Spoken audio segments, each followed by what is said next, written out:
आज की वीडियो में मैं आपको वाल मार्बल टेक्सचर बनाने का इंतहाई खूबसूरत और आसान तरीका बताने वाला हूँ। अस्सलामुअलैकुम मेरे प्यारे दोस्तों और मेरी प्यारी बहनें।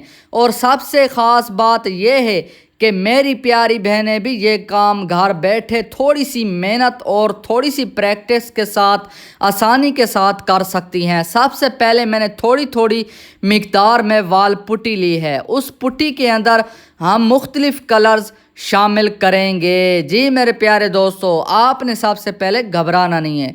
आपके पास अगर ऑयल ट्यूब कलर मौजूद हैं तो वो इस्तेमाल कर सकते हैं, और अगर ऑयल ट्यूब कलर नहीं है तो टिंटर या वाटर कलर भी इस्तेमाल किए जा सकते हैं। जी मेरी प्यारी बहनें, सबसे पहले आपने घबराना नहीं है। मैंने इसमें मुख्तलिफ़ शेड्स तैयार किए हैं जिनमें ब्राउन, येलो, ग्रीन और नेवी ब्लू शामिल है। हर रंग थोड़ी सी पुट्टी के अंदर डालना है और सिर्फ हल्का सा मिक्स करना है। यहाँ एक बात बहुत अहम है, रंग को पुट्टी के अंदर ज़्यादा मिक्स नहीं करना, क्योंकि अगर आप कलर को मुकम्मल तौर पर मिक्स कर देंगे तो वो खूबसूरत मार्बल वॉल डिज़ाइन और कुदरती शेड ख़त्म हो जाएंगे। जी मेरे प्यारे दोस्तों और मेरी प्यारी बहनें, एक मैंने शीट का सैंपल ले लिया है ताकि इसके ऊपर मैं आपको मार्बल टेक्सचर बनाने का तरीका बता सकूं। जी मेरी प्यारी बहनें, ये वाला मार्बल टेक्सचर आप खुद घर के अंदर भी बना सकती हैं, बिल्कुल आसान है। आपने इसी तरह से वाल पुट्टी के अंदर जो कलर मिक्स किए हैं मैंने, इसी तरह से आपने अलग-अलग पतरी के ऊपर वाल पुट्टी वाले कलर लगा लेने हैं। इसी तरह आपने आहिस्ता आहिस्ता हाथ को लगाते जाना है और नीचे जो है मार्बल टेक्सचर बन के तैयार हो जाएगा। इसे वाल टेक्सचर भी कहते हैं। जी मेरे प्यारे व्यूअर और जी मेरी प्यारी बहनें, ये अपने घर के अंदर दीवारों के ऊपर ऐसा डिज़ाइन बनाना चाहते हैं तो बिल्कुल बना सकते हैं। बिल्कुल आसान है, इतना मुश्किल नहीं है जितना लोगों ने मुश्किल बनाया हुआ है। इस काम को बिल्कुल आसान है। मेरा फ़र्ज़ बनता है कि मैं आपको समझाऊं ताकि आप मेरी वीडियोस के ऊपर टाइम भी ज़ाया करें, आपको समझ भी ना आए तो फिर मुझ पे क्या गुजरेगी कि मैं आपको क्या समझा रहा हूँ।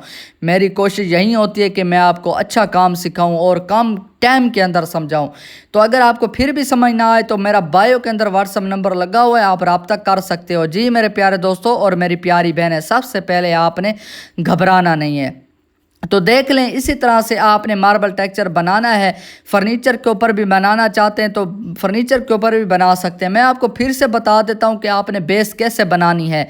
ये मैंने एक शीट का सैंपल लिया है, इसके ऊपर मैंने पुटीन लगाई, पुटीन लगाने के बाद रगड़ाई की, फिर मैंने पुटीन लगाई। पुटीन के तकरीबन मैंने 3 हाथ लगाए। अच्छी तरह से बेस बनाने के बाद उसके ऊपर मैंने वाल पुट्टी के अलग-अलग कलर लिए हैं, उसके ऊपर मैंने वाल पुट्टी के अंदर कलर मिक्स किए हैं। इसके ऊपर मैं आपको लगाने का तरीका भी बता रहा हूँ। जी मेरे प्यारे व्यूअर, ये जब तैयार हो जाएगा तो आपको इसका अच्छा रिज़ल्ट और वो बिफोर और आफ्टर का रिज़ल्ट आपके सामने आ जाएगा। जी मेरे प्यारे व्यूअर, इसके ऊपर आपने फिर लगाना है 320 वाला नाटन का रेगमाल। अच्छी तरह से आपने नाटन के रेगमाल के साथ रगड़ाई करनी है। जितनी ही अच्छी रगड़ाई करेंगे, मसलन आप काफ़ी दोस्त सोचेंगे कि भाई इसके ऊपर जैसे रेगमाल लगाएंगे ये जो डिज़ाइन वगैरह ख़त्म हो जाएगा। नहीं मेरे प्यारे व्यूअर, आपने 320 वाला बारीक नाटन का रेगमाल लगाना है, मोटा रेगमाल नहीं लगाना। तो पहले इसके ऊपर मैं आपको सिलर बनाने का तरीका बता देता हूं ताकि आपको सारी समझ आ जाए कि सिलर कैसे बनाया जाता है। इसके ऊपर हमने लगाना है सिलर। रगड़ाई करने के बाद ये आपने सिलर के अंदर 1 क्वार्टर, अगर सिलर का हो आधा क्वार्टर सिलर का, उसके अंदर आपने 1 लीटर थिनर डालना है। अगर पूरा क्वार्टर मसलन कलर का है, सिलर का पूरा क्वार्टर है तो उसके अंदर आपने 2.5 क्वार्टर थिनर के डालने हैं। तो देखें, कंपनी भी बहुत अच्छी है मूबी की, और नीचे जो है ईगल की कंपनी है, बहुत ही अच्छी कंपनी है। इसके अंदर आपने 1 लीटर आधे क्वार्टर के अंदर मिक्स कर देना है थिनर। और सिलर बनाने का तरीका भी मैंने इसी वीडियो के अंदर आपको बता दिया कि आपको टेंशन और तकलीफ़ ना लेनी पड़े। जी मेरे प्यारे व्यूअर, उसके बाद मैंने सिलर बनाने के बाद अब मैं आपको रगड़ाई करने का तरीका बताता हूँ। 320 वाले नाटन के रेगमाल के साथ अच्छी तरह से आपने रगड़ाई करनी है। कोई मसला नहीं है, कोई इशू नहीं है, आपने अच्छी तरह से रगड़ाई करनी है ताकि जो नीचे वाली जगह है स्मूथ हो जाए। अब काफ़ी दोस्तों के ये कमेंट्स आएंगे कि भाई आपने सिलर क्यों लगाया, लेकर भी तो लगा सकते थे। नहीं मेरे प्यारे व्यूअर, जो सिलर है ये भराई करता है, इसकी नसों के अंदर ये चला जाएगा और मुलायमत आ जाएगी, जो नीचे जगह है ये स्मूथ हो जाएगी। ये आपको ऐसे शीट लगेगी कि ये कोई पत्थर की शीट है। जी मेरे प्यारे व्यूअर, उसके बाद आपने स्प्रे गन के साथ सिलर लगाना है। जी मेरी प्यारी बहनें, अगर आप स्प्रे गन आपके पास नहीं है तो ये गद्दी के साथ मलमल के कपड़े के साथ भी आप सिलर लगा सकते हो। इतना मुश्किल नहीं है, बिल्कुल आसान है।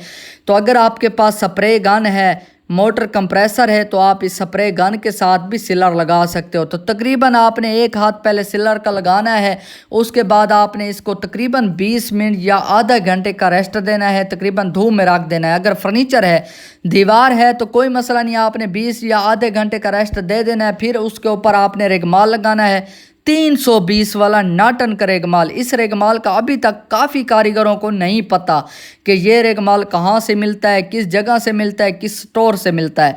जी मेरे प्यारे दोस्तों, उसके बाद आपने 320 वाला रेगमाल लगाने के बाद फिर से सिलर लगाना है। जितना ही सिलर लगाओगे, जितनी ही भराई करोगे, उतनी ही जगह स्मूथ होगी, उतनी ही मुलायमत होगी, उतनी ही चमक आएगी। जी मेरे प्यारे व्यूअर, इसी तरह से आप मसलन इसी तरह से आपने काम दीवारों के ऊपर भी कर सकते हैं। ये देखें सिलर लगाया, इतनी चमक आ चुकी है। फिर इसके ऊपर खुश्क होने के बाद 320 वाला रेगमाल लगाएंगे। उसके बाद मैं आपको हार्डनर लगाने का तरीका बताऊंगा। आखिरी काम, आखिरी चमक गिलास के अंदर कैसे लाना है इसको।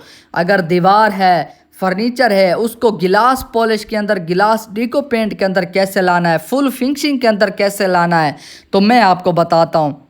अभी भी आपने एक हाथ हार्डनर का लगा लेना है। तकरीबन आपने 20 मिनट या आधा घंटा रेस्ट देना है। 20 मिनट आधा घंटा रेस्ट देने के बाद फिर से आपने दूसरा हाथ हार्डनर का लगाना है। ये मैं कहता हूँ भाई शीशा बन जाएगा। ये थोड़ा सा कचरा आ गया था तो मैंने इसको उठा दिया है। ये आपको मैं प्रैक्टिकल आपको दिखा रहा हूँ, तो आप देखें कितनी माशाल्लाह मुलायमत और सफाई आ चुकी है इस सैंपल के ऊपर। आप घर के अंदर मेरी प्यारी बहनें इसी तरह का काम कर सकती हैं, बिल्कुल आसान है। इसकी कोई फ़ीस नहीं है, इसके कोई चार्जेस नहीं है। आपने सिर्फ लाइक करना है, शेयर करना है और अच्छा सा कमेंट्स देना है।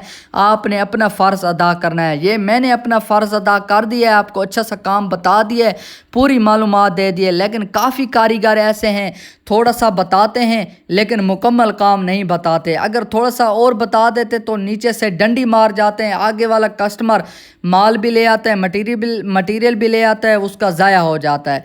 मुनाफकत नहीं करनी चाहिए मेरे प्यारे दोस्तों, काम अच्छा करना चाहिए। देखें, ये देखें कितनी प्यारी मुलायमत और गिलास फिनिशिंग के अंदर ये पीस बन चुका है। इसी तरह से आप दीवारों के ऊपर, फर्नीचर के ऊपर भी काम कर सकते हो। जी मेरे प्यारे व्यूअर, अगर आपको मेरी ये वीडियो अच्छी लगे तो प्लीज़ कमेंट्स और लाइक शेयर लाजमी करना, और इस कमेंट्स के अंदर अपनी राय का इजहार लाजमी करना है कौन से शहर से